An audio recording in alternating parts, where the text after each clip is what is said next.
my guess would be that if someone suffers a poltergeist infestation these days, probably the first idea that they have is that this is caused by a ghost.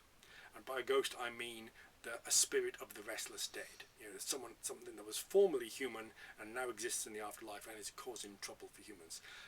This is an idea that has certainly been with us since the Middle Ages. The idea that poltergeists are caused by the restless dead. And it remains hugely popular. I have to say it remains hugely popular with journalists as well. All journalists I've ever met, they all assume that poltergeists are caused by the restless dead. It's obviously not necessarily the case. Other explanations are available. However, in certain circumstances, it does seem to me that it's the best fit, and it's certainly the best fit in terms of when people seek an explanation of this chaotic and destructive activity. They want something that seems to make sense to them, and the idea that there is a spirit of someone who is formerly alive and is unhappy about something is causing this destruction makes a great deal of sense.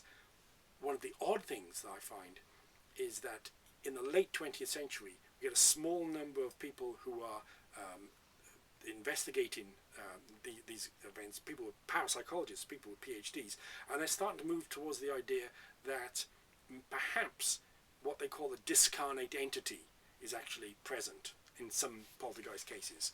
By discarnate entity, they mean something that's not human and is invisible.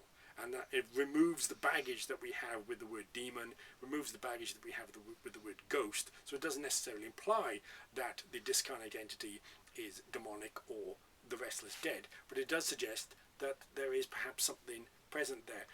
To me, that's one of the most fascinating and strange things that I've discovered, that there are people who you would expect to reject this idea as utter superstition, and now reluctantly coming round to accept this as a possible explanation.